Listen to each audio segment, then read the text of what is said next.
Welcome to another brand new episode of CPOV Autographs. I, of course, am Matt, aka Stormageddon. Before we get into the new episode, I just want to mention my PAX East panel on the evolution of queer representation in gaming is now available in both the Fun and Games and Reignite podcast feeds. They both aired last Friday, or 2 Fridays ago, actually, now at this point. Time is weird. 2 Fridays ago. You can go to either feed to check them out, or you can go to certainpov.com. It was a really great conversation. I'd love for you all to hear it. But enough about that. This episode, I am chatting with Adam Lance Garcia and Steele Filipek, 2 incredible nerdy humans who I adore, who are responsible for both the Green Llama and the Queens of the Sapphire Sea radio shows, among tons of other really cool things that they work on. We got to chat about the evolution of the Green Llama, this first season that they did, the second season coming soon of Queens of the Sapphire Sea, and much, much more. So without further ado, here's my incredible conversation with these kings of audio, Steele Filipek and Adam Lance Garcia.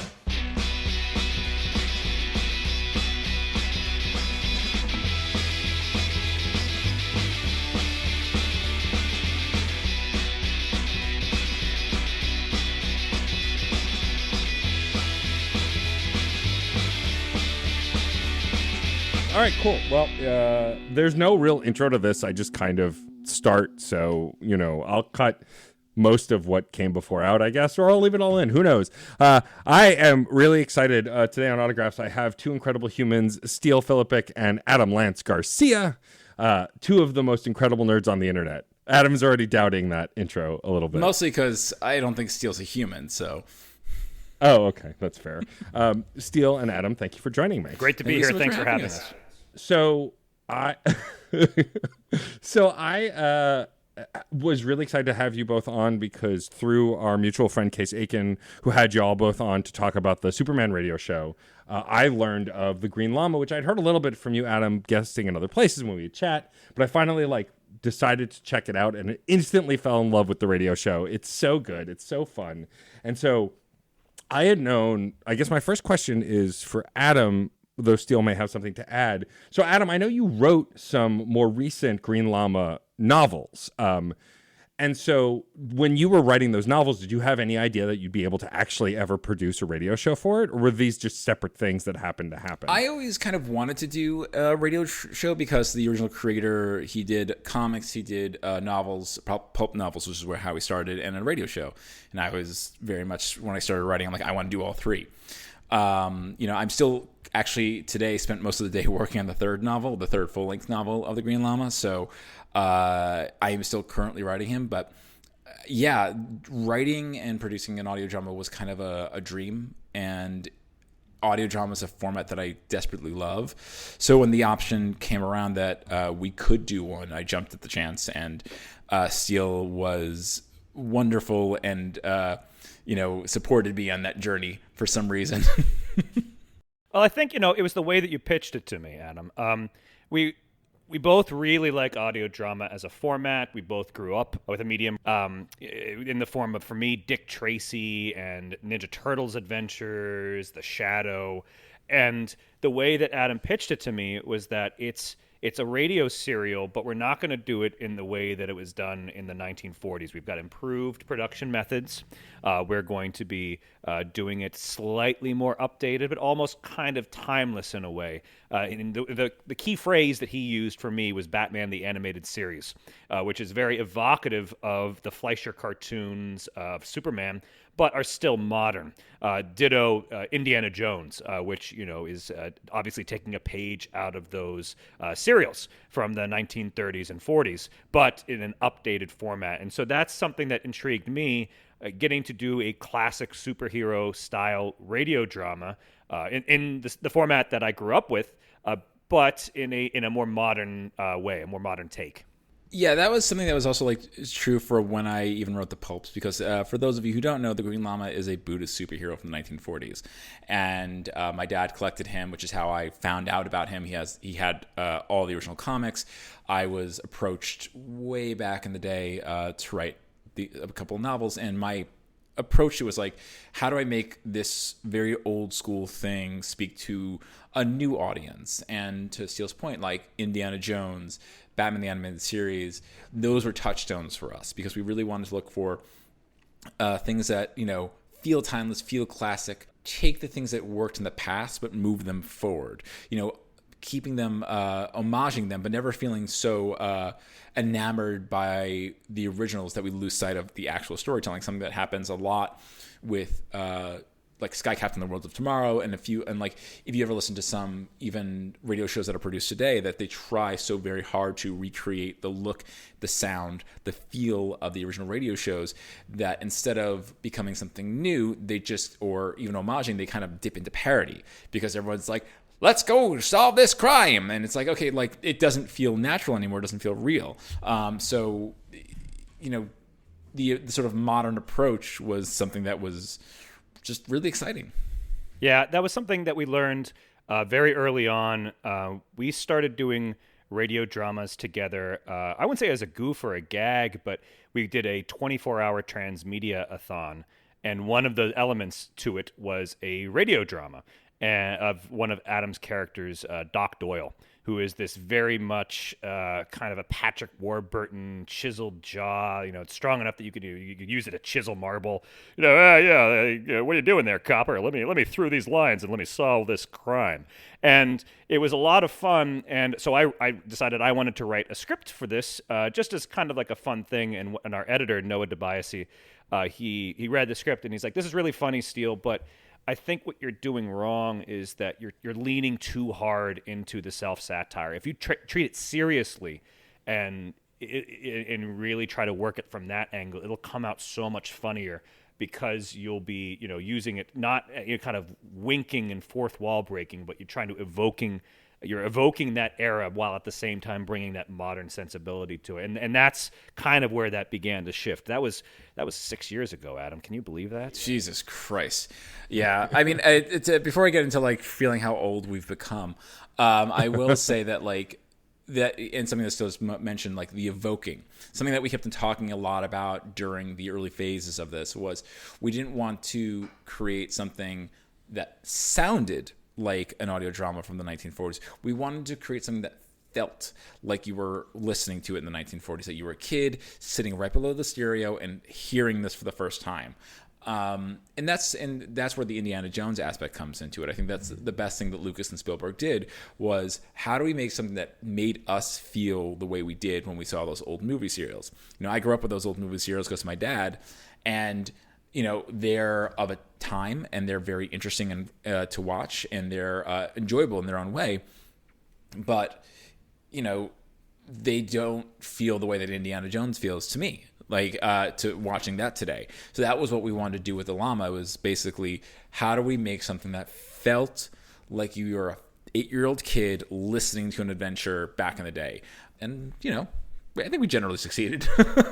Yeah, I mean, I really love it. I got hooked. And it's funny because I listen to a lot of podcasts, because as a podcaster, of course, what I want to do in my free time is listen to more podcasts, obviously. And so, but it's mostly talking head stuff like I've done, or comedy, narrative stuff. I can't do other things while listening to, because I want to focus in on the story. But once I started a new day job and started commuting, I was like, oh, this might be a good fit for the Green Llama. I've been wanting to listen. And from that first episode, from the opening moments, I got sucked in. What I love is that you guys play up the goofiness of what's inherent to this without playing it for laughs. The mobsters in the very first episode are so, they are cartoon characters, but they're taking every line they're saying seriously. The whole moment, the whole gunfight, all of it is super serious, and I love that. The Jethro DeMont in your radio series actually reminds me a little bit of the MCU Howard Stark from Captain America. He's got that socialite kind of sound to him, and I love that. It comes through so clear. I can already picture what this guy looks like. I know the kind of person he is. And then the sound effects, the whole hospital scene in the first episode, I was blown away. I felt it. So I guess my next question is, when doing the production on this stuff, when creating the vibe of it, how did you guys do that? Because obviously, I don't think, at least, you're sitting in a Foley room making noises. So how do you do it in a digital age but still make it sound authentic to the 40s? Yeah, the first thing that happens, you need to have great actors, and you need to have actors that understand the medium. It's very much like a cartoon, and that all the acting has to come from the voice. And so if you listen to the better audio dramas that are out right now, it's a thing called the roller coaster. If you listen to someone talk naturally, their voice goes up and their voice goes down, and they kind of go all over the place. And a good actor will be able to evoke that, to be able to speak in that such a way, but also carry a little bit of depth, be able to lead the audience on a journey with their vocal range. So it's not just having a good voice. It's not just sounding like the character.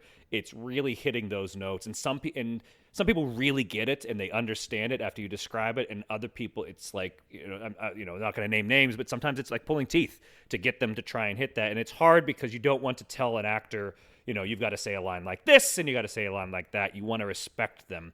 And so you have to find people who are really, really good at pulling that off. And the second thing is that, for Adam's series, we worked with an amazing editor. I'll let Adam speak to that. But there are so many more resources available now. In the old days, in the days of yore, you literally had a live Foley artist who would make all those sounds. Now you have freesound.org is what I use for my series, which is Queens of the Sapphire Sea. And there are lots of open source and Creative Commons sound effects that you can use to create this whole world. And so it's a tricky thing because you have to tell the story via the dialogue and with a little bit of music and a little bit of sound effects. Something that someone told me when I was first starting out, I wish I could remember who did. They said it's a lot like a watercolor. If you do a little bit and you paint over it, it becomes this beautifully evocative image.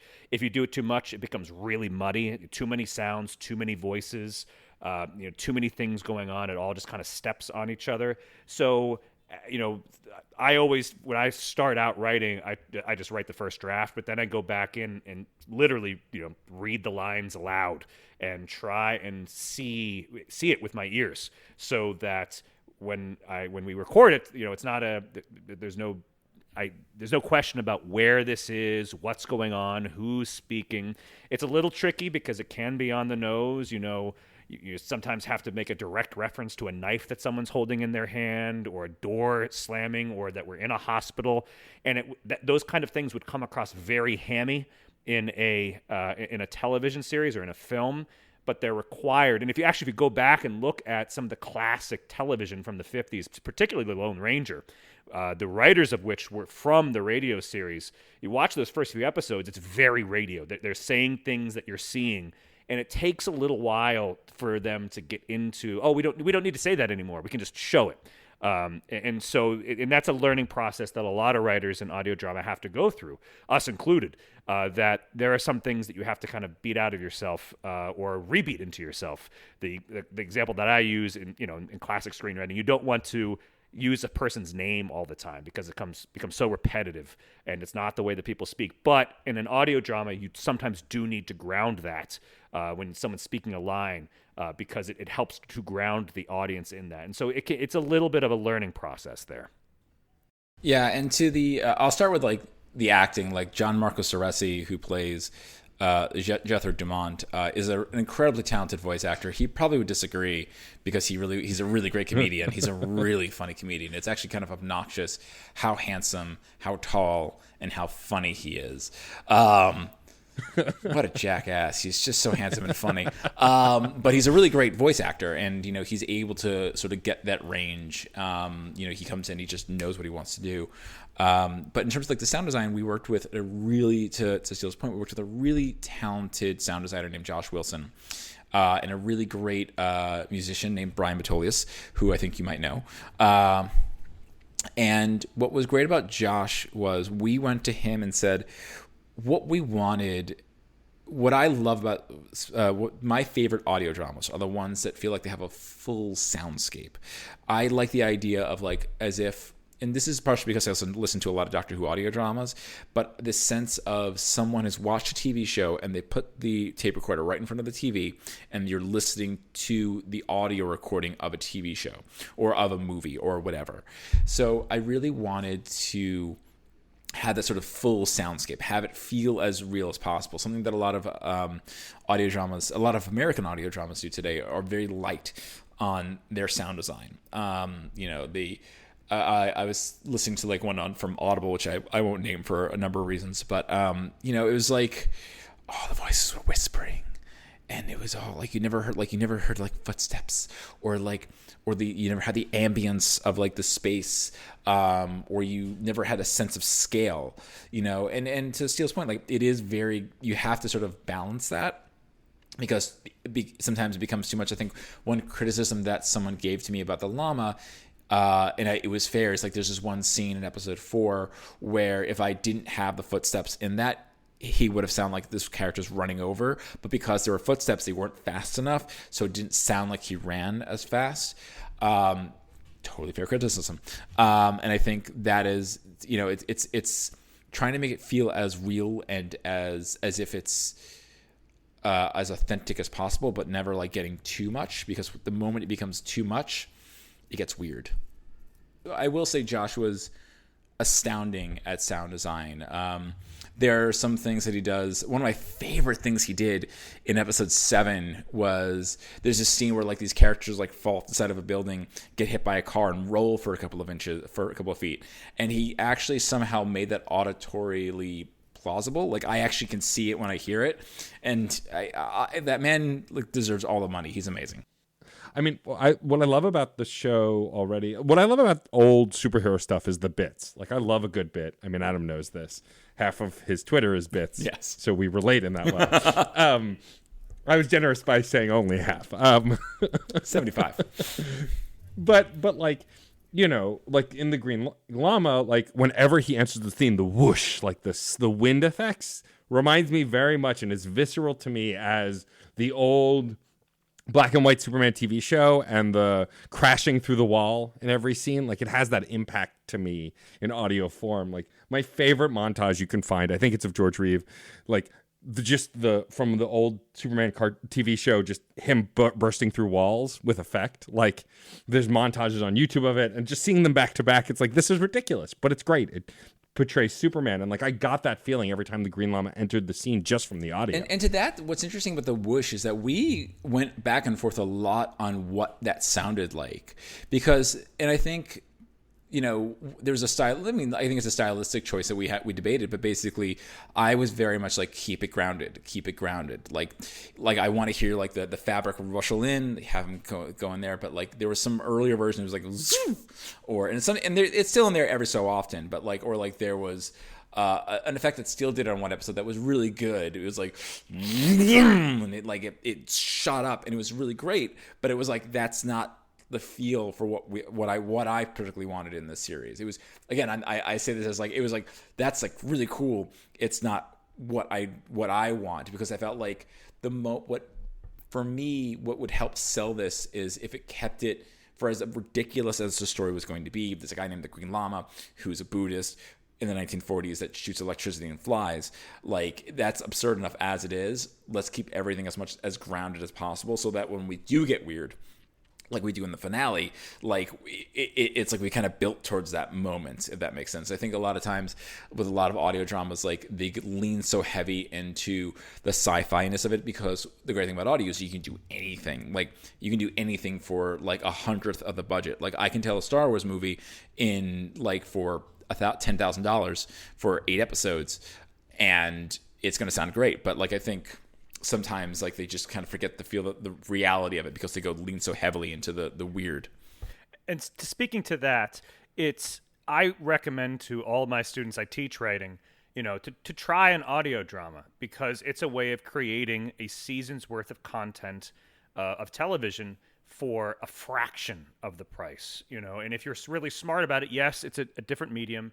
It has its limitations. It has its own vocabulary, but it's a way to, create a season's worth of storytelling, and get people engaged, build out an audience, and at the very least, just kind of get your feet wet and continue to create content that can really go anywhere and do anything, so long as you are really good with dialogue. And also not just like Quentin Tarantino level, but understanding how to use dialogue to create this world, to spill it out there, and to get the audience's eye, using their ear to see the world out there. And we've done, we've done a modern superhero horror story with our co-producer Tyrant Rex.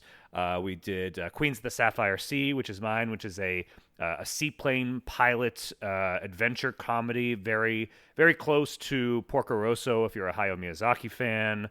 Obviously, we're doing The Green Llama, which is classic superhero in the 40s. We've done Doc Doyle, which is pulp. We did Smoke Without Flame, which is alternate history period piece. So it has mysteries in there.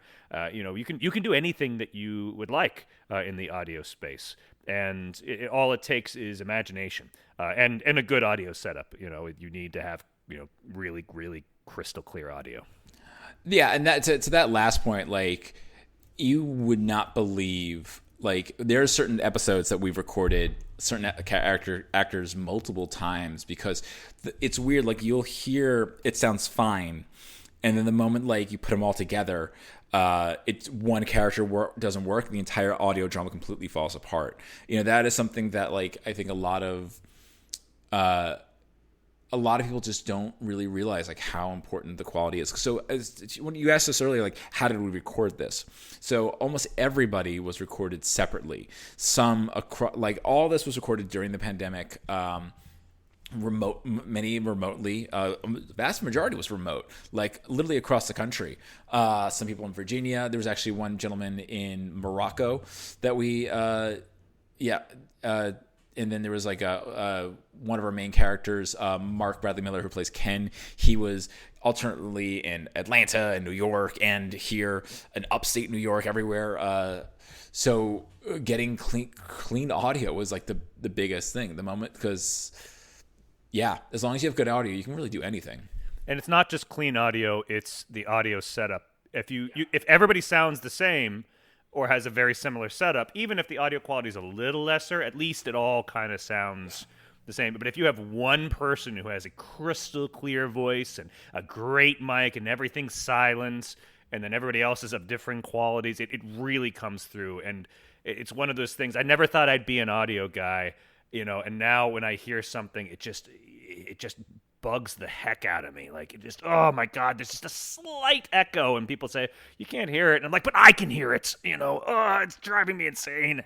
Yeah, I mean, I get that. I've been producing and recording podcasts for a long time, and like, it could be the thing I want to listen to more than anything else. And if there's like a static crinkle, or like if there's like, it's like nails on a chalkboard for me now. Like, I don't mind if there's room tone on a podcast or an audio drama, but it's when there are obvious audio issues that literally there are idiot-proof tools now to remove that kind of stuff. Like, that's what drives me crazy. Like, Isotope has changed my life. Like, even recording that is done on like a dinky Yeti, not that there's wrong with Yetis, but like, they are not the top tier of quality, but I can clean that up using Isotope and make someone sound like they're in a broadcast booth. And like, I think once you get used to hearing that quality of audio, it's hard to kind of go backwards.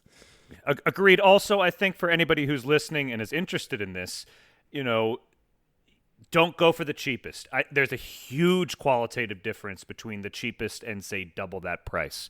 Your mic is your camera. Go for a really good mic. If you don't have a room that does, if you have a room that has some issues with reverb and whatnot, get an IsoVox, or get, you could also just set up a few pieces of plywood and a quilt, and that'll cut down like 90% of those issues. But the mic and hopefully the board, those are things that you should kind of splurge a little bit on. And I say splurge, I just mean don't go for the lowest bidder. Like, try to go the next level up, and it's so much better. And then at a certain point, it becomes law of diminishing returns.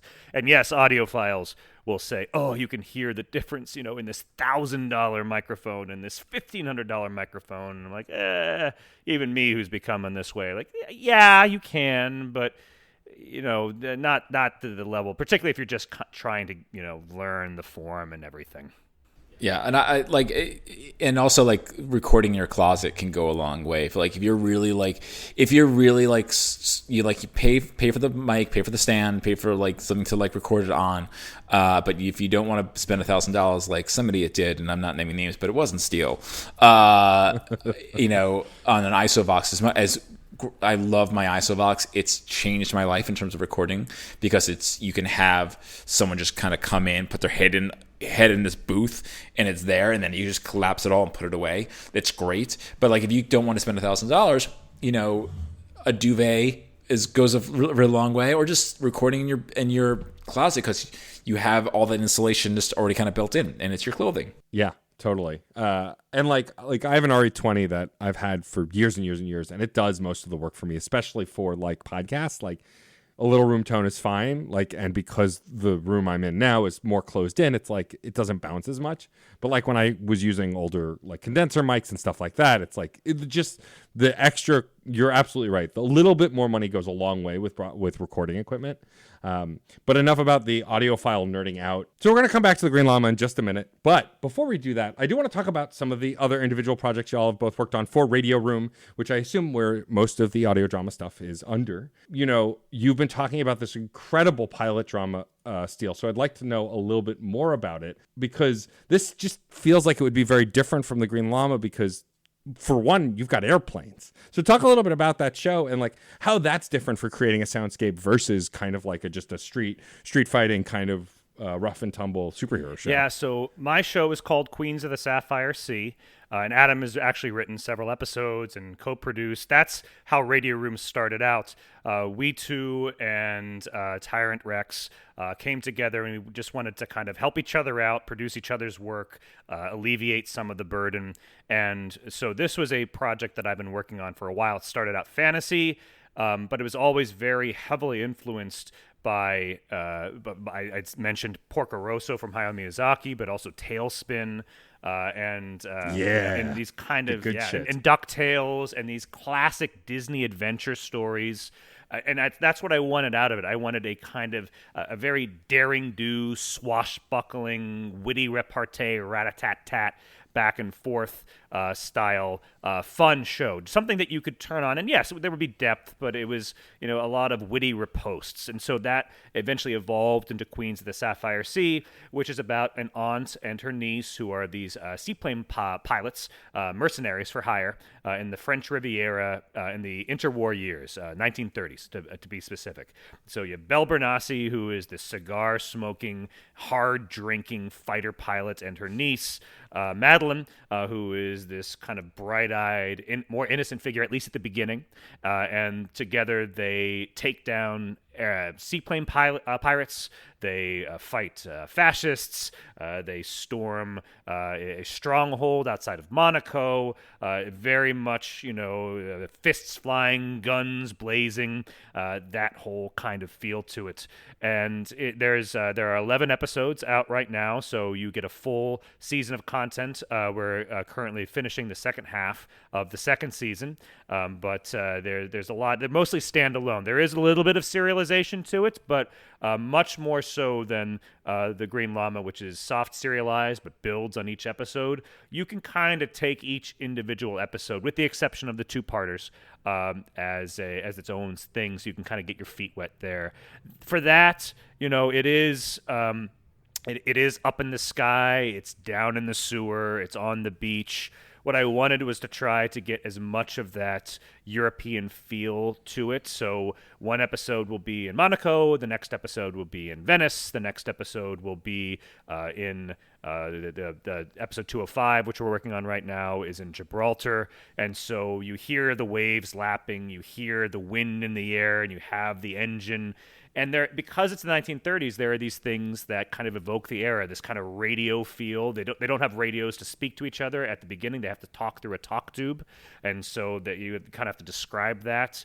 And it creates a very unique kind of setting, and where you have to tell the story amidst the over the engines, over the gunfire, and because of that, it can get muddy. And that, particularly, and I'll be completely honest, I learned a lot in the first few episodes of that show. Learning how to create a soundscape that evokes a lot and can tell that story, and it's a lot of fun. The two main characters, they go back and forth. It's I wouldn't say it's an odd couple, and because they love each other and they're very, they're very pushy in their own different ways. But that was something that I wanted to do. It's just like it's about dialogue as much as it is guns. It's about these two people who love each other but don't always see the world the same way, and that's where the conflict comes from. I think that's for me. Those are the kind of stories that I love. At the end of the day, it's about conflict. It's about characters. It's about. I mean, I'm a plot guy. I do like plot. I start with the plot, but if the characters can't carry a scene, it doesn't matter how evocative the soundscape is. It has to be grounded in the dialogue. It has to be grounded in those two characters. And I will say, like, having written, I think, 4 episodes for Queens of Sapphire, like, they're the most fun to fucking write. Like, I love that. Like, and I'm not saying it because he's here, but because I've said it to him when he's not. I've said it when he's not here. It's one of my favorite series to write for. Both Belle Bernassi and Madeline, who are played by Catherine Frey and Sarah Smithson, they're just so much fun to write. Like, the banter, you could just like back and forth, and they're witty as fuck, and it's just so entertaining to write. And so the tailspin aspect of it, like there's these high flying adventures, these just impossible odds. My first episode was which one was this? 104, right? It was God, what was the name of that episode? X marks the spot. Yeah, and that was basically like, what if Indiana Jones was Belle Bernassi's ex-boyfriend, and he shows up and like they get stuck on this adventure, and it's like, God, I love that episode. I think that's my favorite of all the ones I've written. But it's you get to do these really fun, high-flying, like ridiculous adventures. With two female leads who are just so fat. I love them. I love, and again, I'm not just saying that because he's here, but I love Belle and Madeline so much. I really can't wait to get back to them.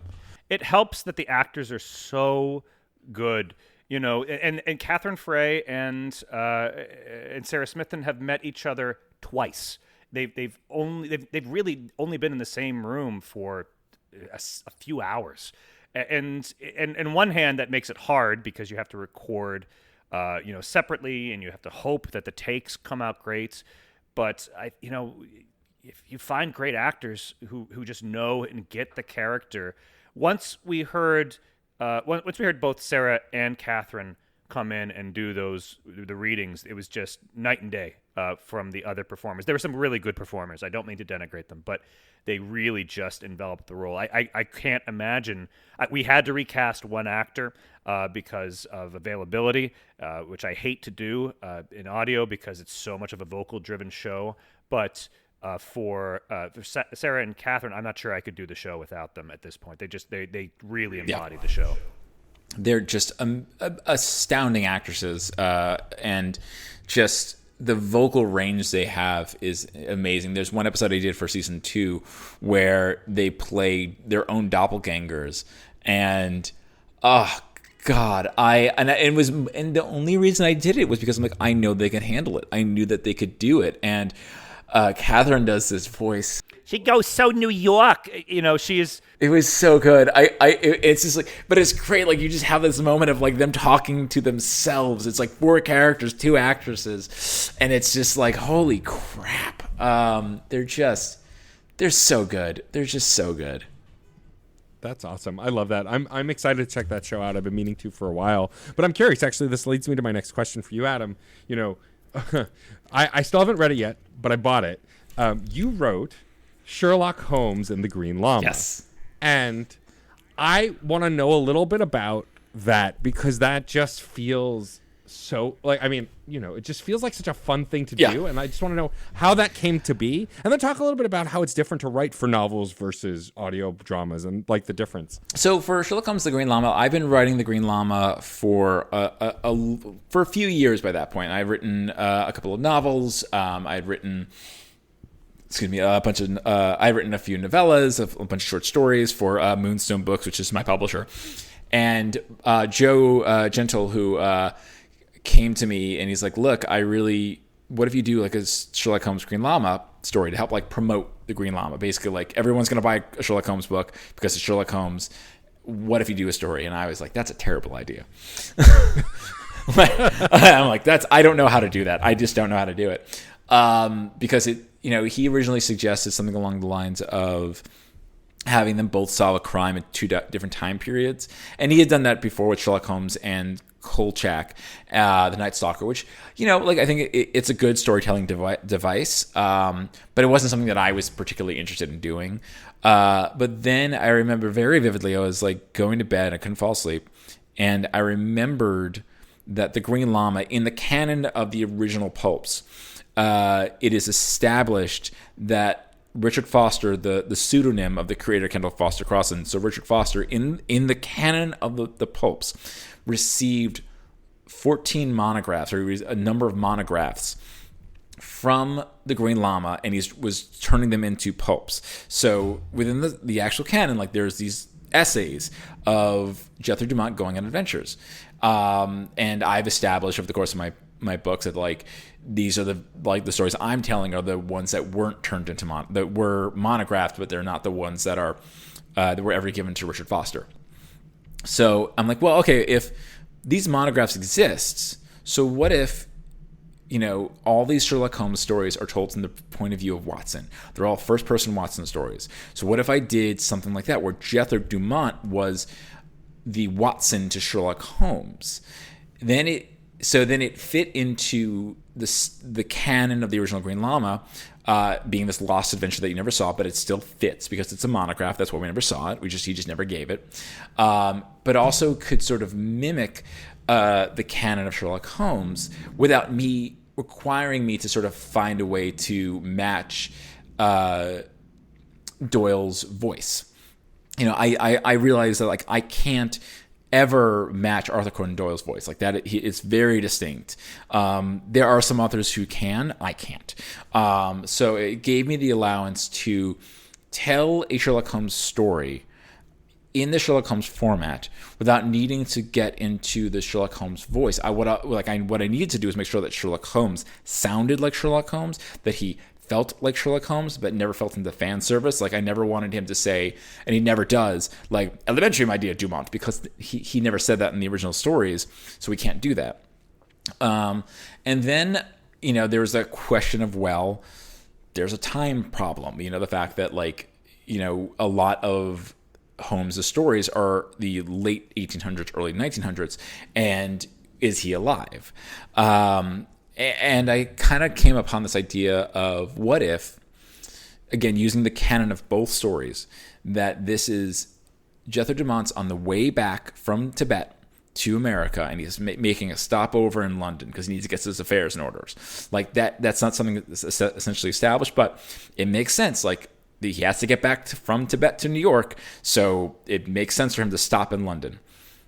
And in that, he doesn't become the Green Llama until he lands in New York. He doesn't decide to become this vigilante until he gets there. So here's this story of a character, of a superhero, right before he becomes a superhero, a hero. At the same time, we have Sherlock Holmes, which is he's let's say he's alive. What this book presupposes is maybe he's alive. So he's we have an elderly Sherlock Holmes post all these adventures, and he's come back to London to solve a crime. So I knew that I couldn't kill Sherlock Holmes. Spoilers, he doesn't die. I don't have the right to do that. I'm not that skilled of an author to tell that story. And also, it would be weird to do it in a Green Llama story.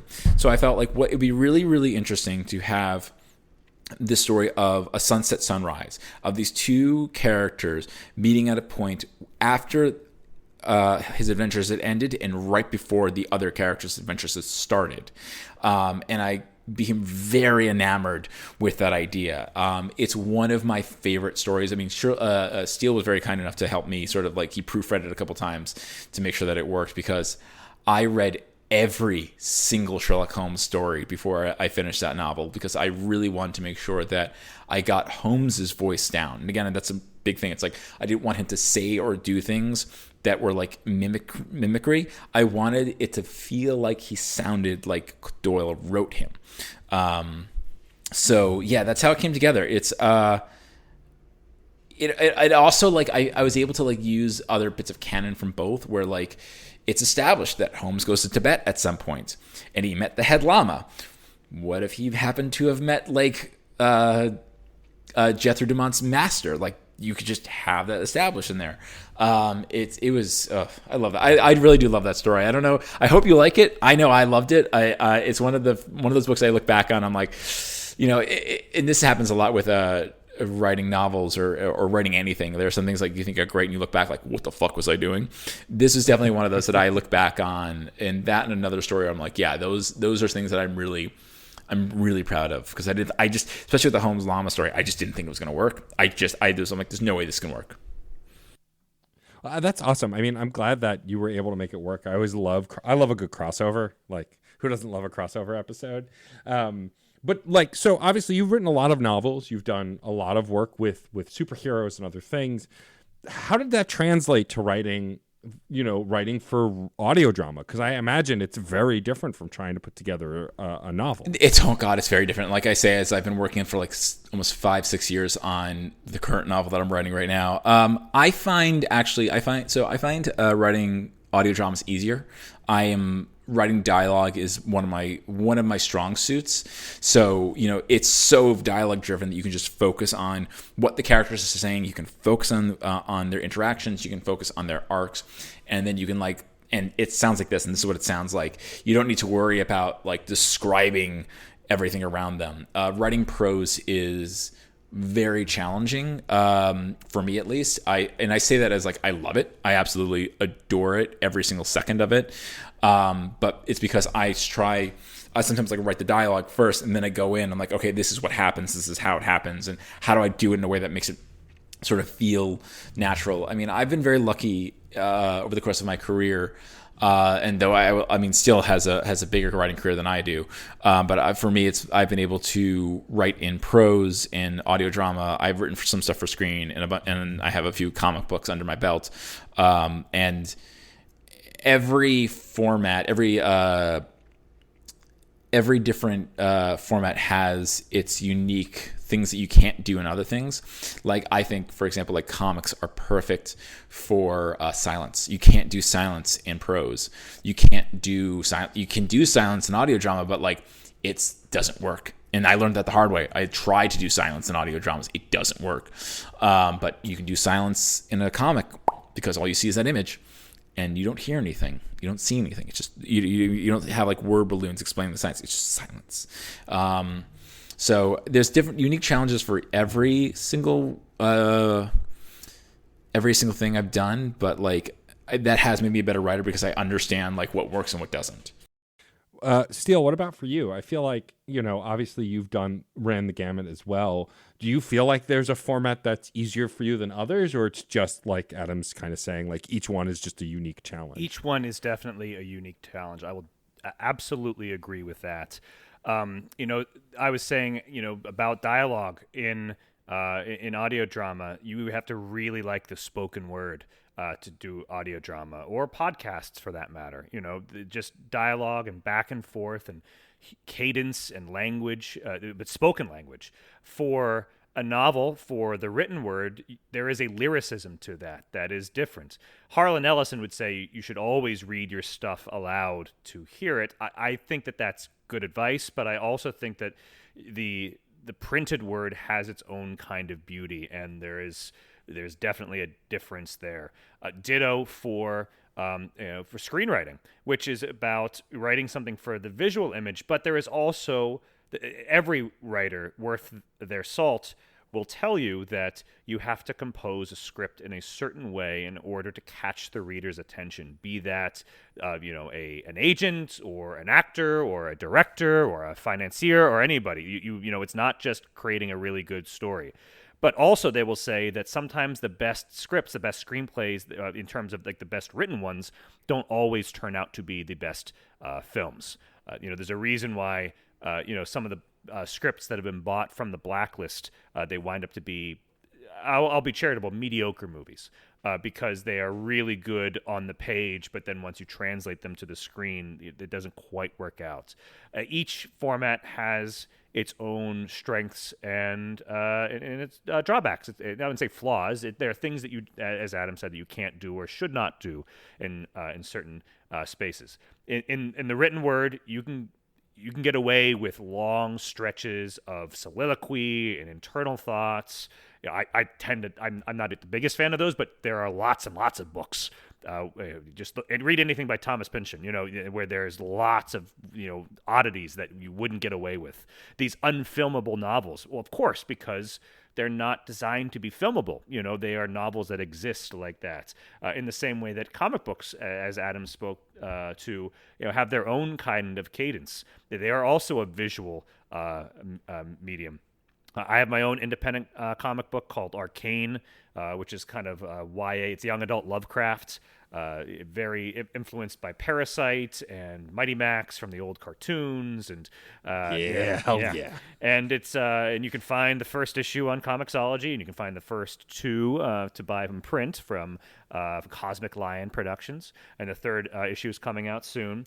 And in that, there was an issue where I had a page where there was dialogue and like some special effects, sound effects rather, and I was going through it and I realized it just works so much better without it. The audience can fill in their own space. I think that that's a big part of every medium. There are some things that are shown or revealed, and there are some things that are held back that can't be shown. In audio drama, it's the visuals. In a film or in a television show, there is the stuff that the camera shows, and there's stuff that isn't, and the audience fills the rest in, and that's a part of every medium. What is the stuff that is shown? What is the stuff that is not shown, or can't be shown? And learning how to use both effectively, I think, is the way that one goes from being a decent writer to being a good writer. I'm so glad you mentioned Mighty Max, because I always feel like that cartoon was a goddamn fever dream. Like, I don't know if you've gone back and watched it recently, and I love Rob Paulsen. I've been a diehard Rob Paulsen fan my whole life, but like, that show is so weird. It just shouldn't work, and yet I still love it even as an adult, even though it is so odd. It has I'm gonna go on this because I talk about this all the fucking time, because I would kill to write a new Mighty Max series, because it ends that season. For those of you who don't know, it ends in a loop. So for those of you who don't know, Mighty Max, the series finale, basically has some of the best sort of retconning, but like taking up an episodic storyline and making it a serialized. Basically, they revealed that all the adventures that Mighty Max had been on had all been prophesized in this wall that we never saw in this layer, where like everything was going to happen, and now we're reaching the end, and shit's going to get real. And like, there's one that's like curtain, because it's like the death of a character, and like everything goes wrong, and then there's white, and they're like, why is that one blank? And like, we don't know what happens after this. That's where shit gets real, and everything that's prophesized happens. And then it ends with Mighty Max, because his power of the Mighty One is to wear the hat and go through a portal. He goes to the portal one last time, and he wakes up at the beginning of a series. And this show's in syndication. This show is built, and for those of you who are too young to remember this, like, shows just used to like sometimes play over and over and over and over and over again on UPN at like 9 o'clock in the morning for years. And so every time you would watch Mighty Max, like, you get to the finale, and the next episode, like, because it's Monday, they ran out of episodes, it's the first episode again. And it always works. It'll never stop not working. It's kind of depressing when you think about it, this kid's stuck in this infinite loop. But that was the fucking genius. I love that to this day. I have a Rob Paulsen story, because I got to work on Ninja Turtles from the early aughts. I think that's the early teens. Oh, that's right, yes. And he did the voice of Donatello. And so I, with the company I was working for at the time, Starlight Runner Entertainment, I wrote an inventory episode. We also did story world design for it. We helped do the transmedia for it. And so we got to go to a cast reading of the pilot episode. And amazing. Rob Paulsen's there, and I loved Mighty Max growing up. And so after it, I'm typically not very fanboy. I've met so many celebrities, and after you meet enough of them, they're regular people. Some of them are.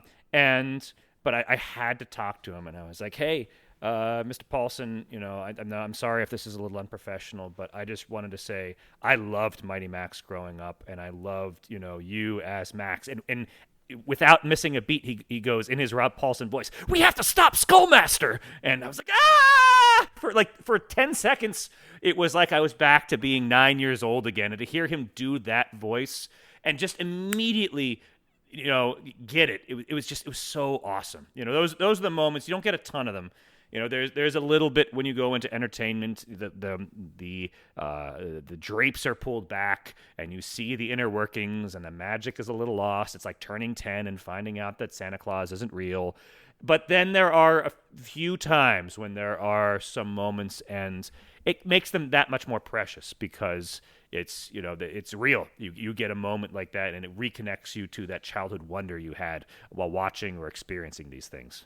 Yeah, completely. I mean, Rob is also one of the sweetest men I've ever met. I've had the pleasure of meeting him a few times, and he's always you are the most important person at that time in that moment whenever you're around him. He cares about his fans. He cares about his work. And he played my favorite Ninja Turtle, which is Raphael, the correct answer to the who's your favorite Ninja Turtle question. It's always Raphael. But I love those stories, and you're right. They are few and far between. And I've worked in theater and done a ton of stuff, and most people are very nice. But for the most part, those iconic moments don't happen that often. I've told it on the podcast once before, but I got to meet the voice of Superman, Tim Daly. And after the production was done and after we were just at the after party relaxing, I got to tell him that he's the voice of Superman to me. When I read comics, I hear his voice, and he was so kind and so sweet. And you've seen the videos online of him welcoming people to the Superman Club. He loves that franchise. And I think what's great about voice acting and radio plays and cartoons above other medium for me is there just seems to be this magic to voice work that just, I don't want to say it doesn't exist in live action film. Of course it does, but I feel like there's something different about voice acting and voice medium versus other stuff. There's an intimacy that you don't get with other mediums because, for the most part, you're listening to it with the headphones on, and these people are speaking directly into your ear, So, especially these days where you can listen to everything on your iPad or your iPhone or your Android, you can sort of, it's there right here on these cans around your ear, and you're the only one who's hearing them. You're the only one in that space with them. Something that we did with the season finale, Josh put it in Dolby Atmos. And that allows you to have this sort of very immersive experience where you hear things moving around you. You hear these people walking up next to you, running past you.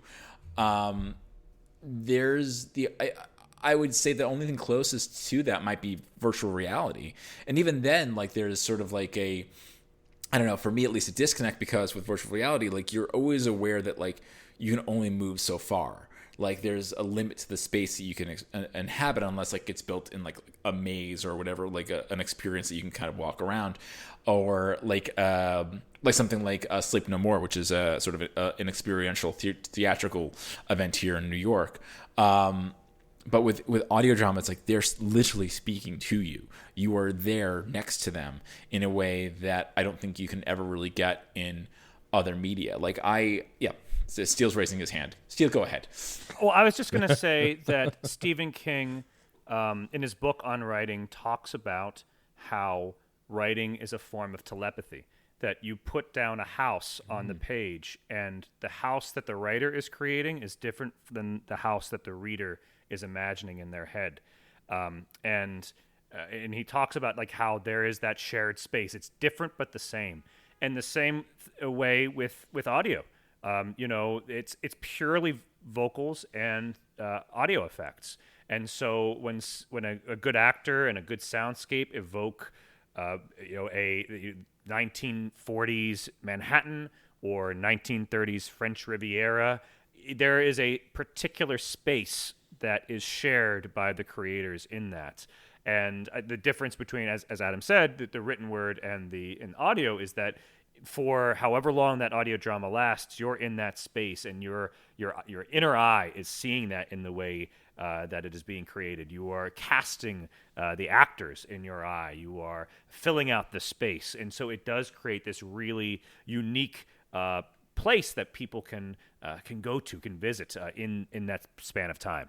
And there's also the what I've always really appreciated, because I run and listen to audio dramas quite frequently. That's sort of my zen. I go for a run, I listen to an audio drama. And some of the most effective ones are where when I think there's something behind me, or a bug flies by me, or there's a helicopter above me. And this happens quite a bit where I'll stop and I look for the helicopter, or I'm start going like I'm waving. I'm like, this is great. I'm saying on a podcast, like I'm waving my hands around, like get the bug away. Or one of my absolute favorite audio dramas was a Torchwood episode from Big Finish, and it literally was two people in a car, and there's something behind them in the seat behind them, and the entire time, the way the audio is done, you hear it right behind you, and it's the closest I've ever. I don't think I've ever listened to it again, but it was terrifying because it's like I could hear it, I could feel this thing behind me, because the way they designed the audio was like as if you were like the mic was in the middle of them in the car, and you just heard this thing whispering behind you, and it fucked with you. So you can't really do that in really kind of, unless like it's an immersive live theatrical experience, you really can't do that. Yeah. I mean, I play a lot of video games, and I found when video games do it right, they can scare the bejesus out of you in a similar way, but it's never the visual. It's always the audio. Like, I made the mistake once of streaming Dead Space on Halloween in the dark at night, because the people who follow me were like, oh, that'd be fun. What they meant was it'd be fun to watch you be terrified. And like, there were scenes where like I'm wearing big over the ear cans, like Adam alluded to earlier. And like the way the sound design, it's like I could feel things behind me and I would freak the hell out. I love when you're put in a space based on sound. Visuals can do it, but it's sound that really brings you there. The scariest movies and the most intense films and audio dramas are the ones that really utilize the sound. And they're my favorite thing because you really feel like you're in the space. So before we wrap up, I would love to know, with the Green Llama, what's next? So there's a season out where you can listen, and I have admittedly not finished it quite yet, but I'm loving it so far and plan to. But I'm curious, as you've already announced that Queens of the Sapphire Sea has season 2. Like, what is next for the Green Llama and his adventures? So coincidentally, we actually started talking about that this week. I needed to take a moment so I can start getting a little bit deeper into the Green Llama novel that I'm writing. But Steele and I did take a moment this week to start laying that out, because there's Steele, I'm gonna get too deep into explaining this, and I'm gonna get too deep nerd on my own stuff. So what would you say is next? Actually, how do you, without giving spoilers, where we leave things at the end of season 1? So there is definitely, I wouldn't call it a cliffhanger per se, but a lot of things are wrapped up, but not everything is wrapped up. There are some villains who got away. There are some things that happened to our heroes that need to be taken into account. There is a new status quo, and so now we are breaking down season 2 to figure out just how much are we going to allow to exist in the audience's mind, how much we're going to be answering, coming back. Speaking of coming back, the characters who are coming back, we started this with the post-World War II, the Green Llama, and so there were certain things that we wanted to touch upon, both thematically and plot-wise. Soldiers are returning home. There's a quote-unquote new normal. The country is still very much, in shock after what has happened. Quote-unquote happy days are here again, but people tend to forget all the corruption and everything that happened in post-World War II America, and those are things we wanted to touch upon. And so the question now, and we won't say where we're going, but do we start immediately right after that? Do we jump ahead a decade? Is it a year? Like, where are we going to go with this? Who are the characters that we're going to bring along with us, and what's next for the city of New York and for these characters, because they are going to interplay back and forth. So there is going to be some change, but we want to keep the kind of flavor that we had, this kind of soft serialization that worked so well in season 1. But we're going to be bringing in other characters from the llama's background, villains and allies and whatnot. A couple people will be taking a step back, not because any reason but to allow for these other characters to emerge. And there are going to be a couple surprises that are going to be coming down the pike. So we're just in the beginning process of deciding what that might be, although I think we have a pretty decent idea overall of the broad arc. It's going to be another 8 episodes is the plan, and that's going to definitely be on the plate. We're going to be wrapping up Queens of the Sapphire Scene Season 2 shortly, so that is going to be next, another 4 episodes of that, so it'll be a total of 15, and then we'll see where Radio Room goes from there. Yeah, and I will say one thing about the Season 2 of The Llama. I think it was important for both Steele and I that, and he already touched upon like a status quo change. I think that's something that, it's a careful balance of making sure that like things change, things move forward, but also never losing sight of what makes that first season work. There are certain touch points. I don't think it's spoilers to say that our main inspiration for next season is Batman: The Long Halloween. It's something that we keep on going back to. We're definitely going to be bringing other characters in from, and Steele touched on it already, like this sort of larger Green Llama universe, which I've established in the novels. Some of that's hinted at in this season.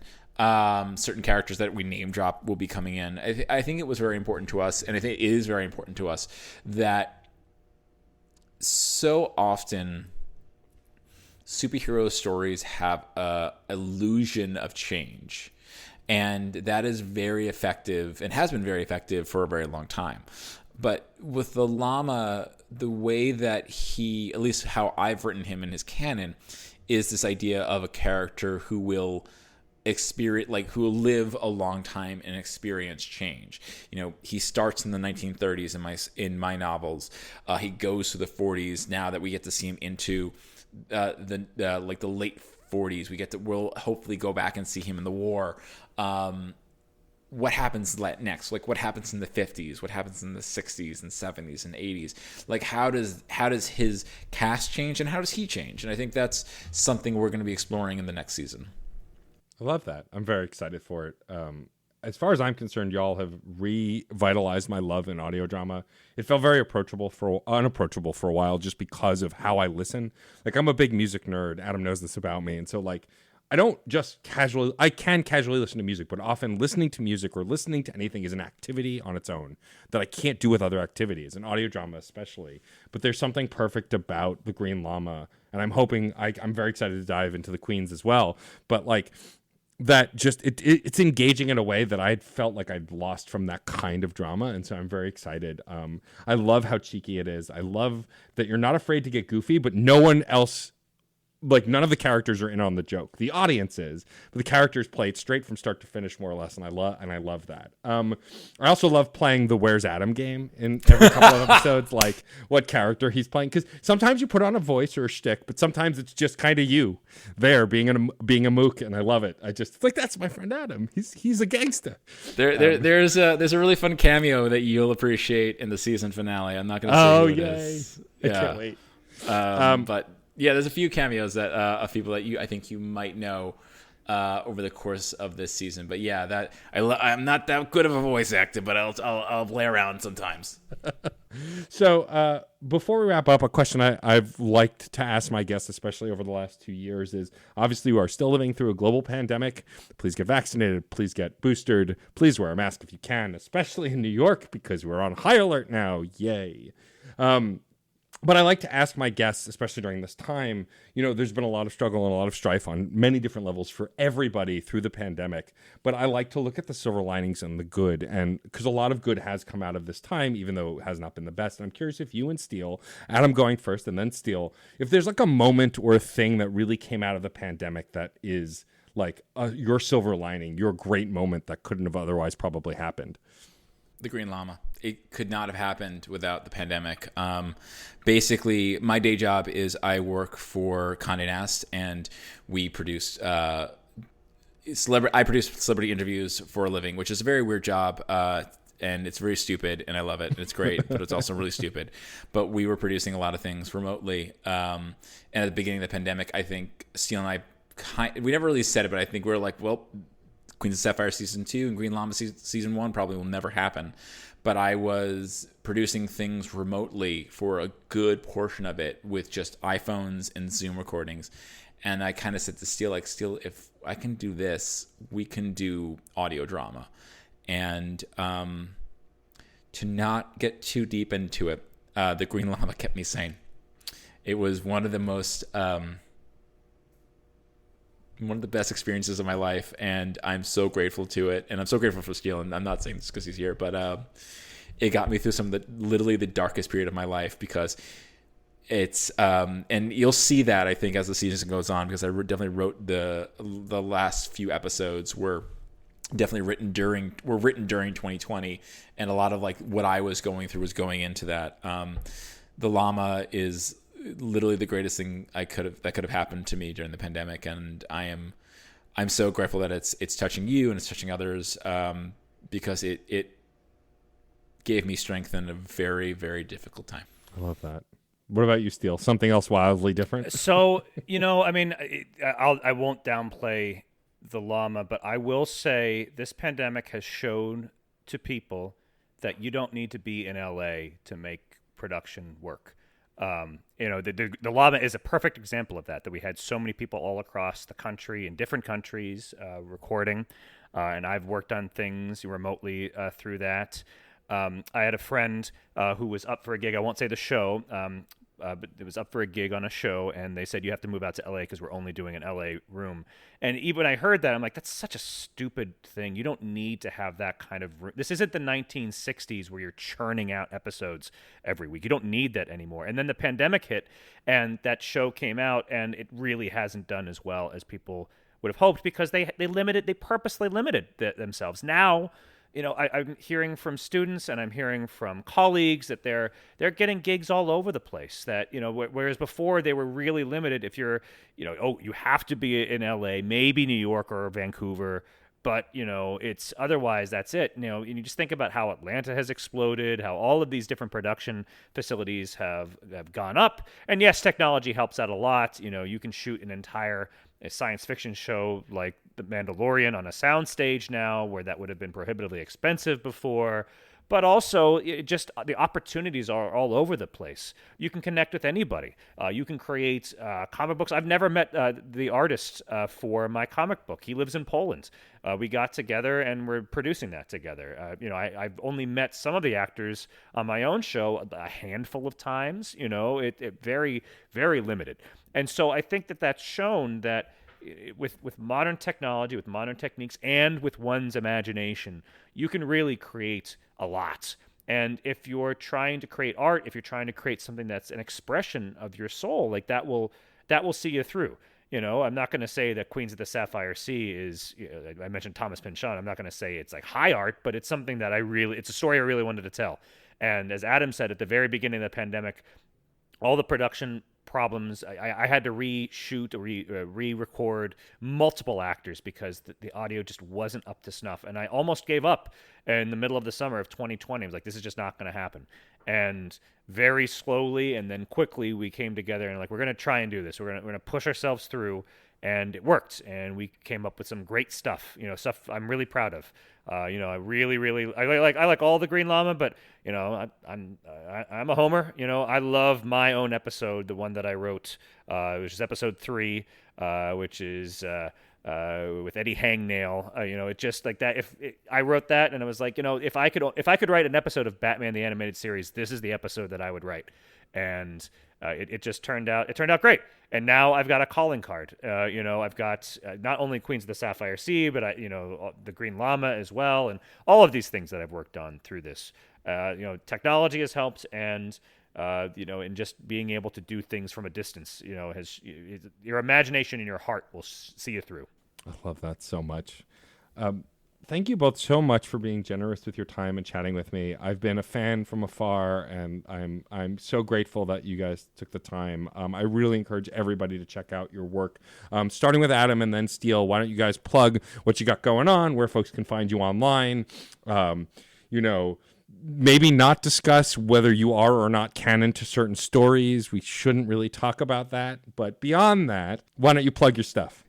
Well, you can listen to The Green Llama on any of your favorite podcast apps. And if you really enjoy that, check out the entire series so far. That's on Amazon or your favorite bookseller.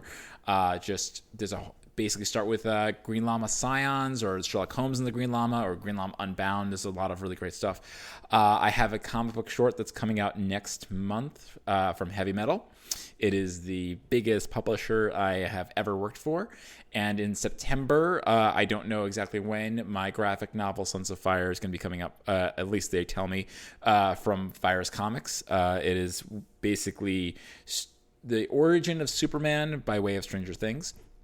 And what else am I doing? You can also find me at Adam Lance Garcia on Twitter, where I do a lot of Star Wars countdowns and I harass my friend Patrick Willems, a friend of the show, and I also you can find me at Adam L Garcia on Instagram, and if you want to check out my work, go to Vanity Fair. That's my day job. And there's a recent Star Wars video that I may or may not have directed that is really good. Also, the Elizabeth Olsen video, Life Detector Test.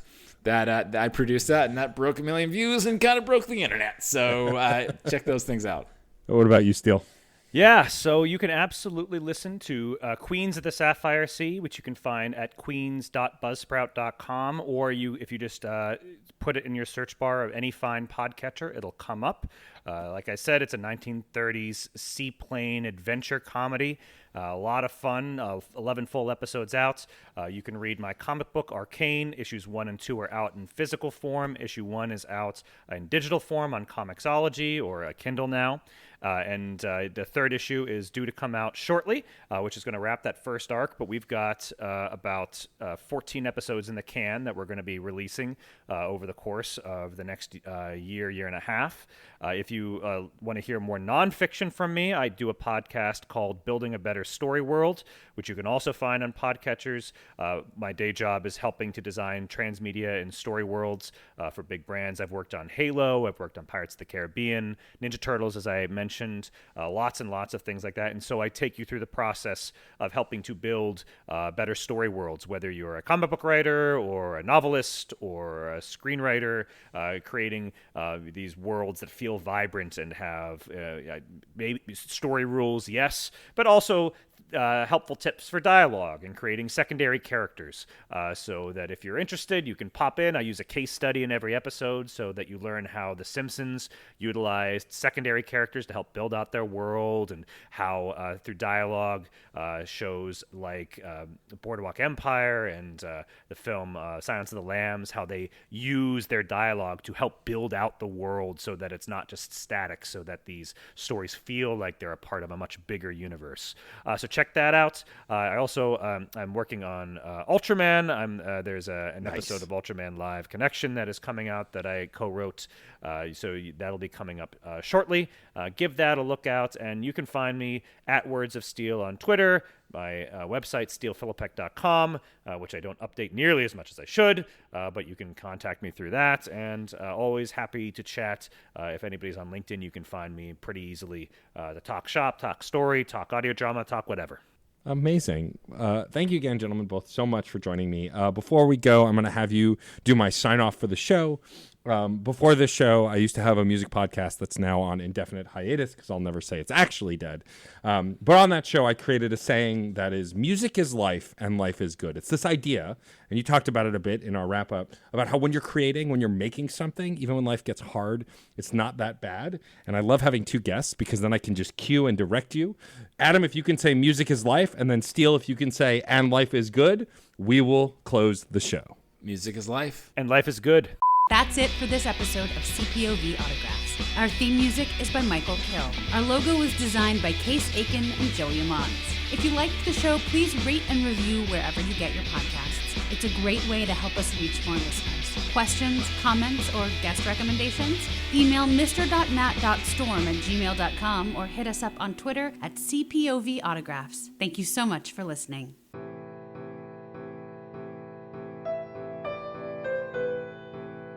Are you tired of watching your beloved characters being tortured by careless authors? Are you sick of feeling like they could have swapped out all of the painful action and the plot would remain untouched? Subscribe to Books That Burn, the fortnightly book review podcast focusing on fictional depictions of trauma. We assume that the characters' reactions are reasonable and focus on how badly or well they were served by their authors. Join us for our minor character spotlights, main character discussions, and favorite non-traumatic things in the dark books we love. Find us on Spotify, iTunes, Google Play, or wherever you get your podcasts. CPOV. CertainPOV.com.